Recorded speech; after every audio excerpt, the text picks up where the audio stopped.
পুষ্প অভিষেক মহোৎসব কি? কবে বা পালিত হবে এই পুষ্প অভিষেক মহোৎসব? হরে কৃষ্ণ, আমি বৃন্দা আপনাদের শ্রীচরণে আমার কোটি কোটি প্রণাম জানাই।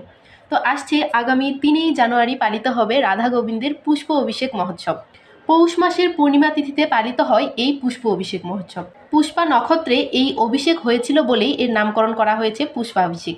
নানা রঙের ফুল দিয়ে আড়ম্বরপূর্বক রাধা মাধবের পুষ্প অভিষেক করা হয় এই দিনে। গলদেশ পর্যন্ত পুষ্প দিয়ে ঢেকে দেওয়া হয়। ব্রজলীলায় এই দিনে ব্রজগোপীগণ শ্রী শ্রী রাধা শ্যামসুন্দরকে নানাবিধ রঙের পুষ্প ও ফুলের মালা দিয়ে সাজিয়েছিলেন। স্কন্দপুরাণ অনুসারে পুষ্পাভিষেক যাত্রা মূলত শ্রী জগন্নাথ পুরীধামের দ্বাদশ যাত্রার মধ্যে একটি। এই তিথিতে শ্রী দারুব্রহ্মের বিজয় বিগ্রহ শ্রী মদনমোহনের বিশেষ অভিষেক ও শৃঙ্গারাদি হয়ে থাকে। তো সেই সময় থেকেই মূলত এই পুষ্পাভিষেক যাত্রাটি নেমে এসেছে। তো এই তিথিকেই কেন্দ্র করে মূলত পুষ্প দিয়ে রাধা মাধবের অভিষেক করা হয়। ভগবান শ্রীকৃষ্ণ যখন ব্রজলীলায় ছিলেন তখন তিনি কোনো অসুরকে বধ করলে ব্রজবাসীরা পুষ্প বৃষ্টির মাধ্যমে তাকে স্বাগত জানাতো। আবার ভগবান শ্রী রামচন্দ্র যখন অযোধ্যায় ফিরে এসেছিলেন তখন অযোধ্যাবাসীও তাকে পুষ্পের মাধ্যমে স্বাগত জানিয়েছিল। ভগবান শ্রীকৃষ্ণ যখন দ্বারকানগরী যায় সেখানে দ্বারকাবাসীরা তাকে পুষ্পের মাধ্যমে স্বাগত জানিয়েছিল। মাতঙ্গ ঋষি মাতা শবরীকে বলেছিলেন যে রামচন্দ্র আসবে, আর সেজন্য মাতা শবরী পুষ্প দিয়ে রাস্তা সজ্জিত করেছিলেন ভগবান শ্রী রামচন্দ্রের জন্য।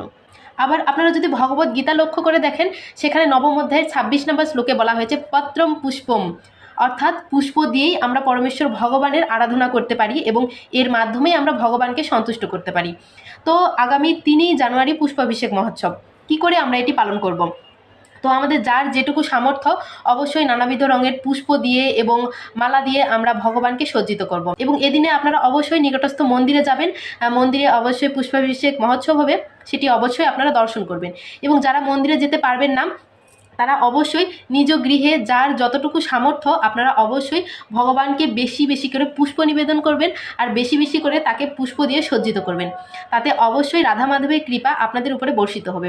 আর একটা সুসংবাদ, সেটি হচ্ছে যে পুষ্পাভিষেক মহোৎসব উপলক্ষে রাজশাহী খেতুরি ধামে রাধা ব্রজমোহন মন্দির অনেক অনেক বড় করে রাধা ব্রজমোহনের পুষ্পাভিষেক করা হয়। তো আপনারা সকলেই রাধা ব্রজমোহনের পুষ্পাভিষেক দর্শন করে যাবেন। সকলকে পুষ্পাভিষেকের অনেক অনেক শুভেচ্ছা রইল। হরে কৃষ্ণা।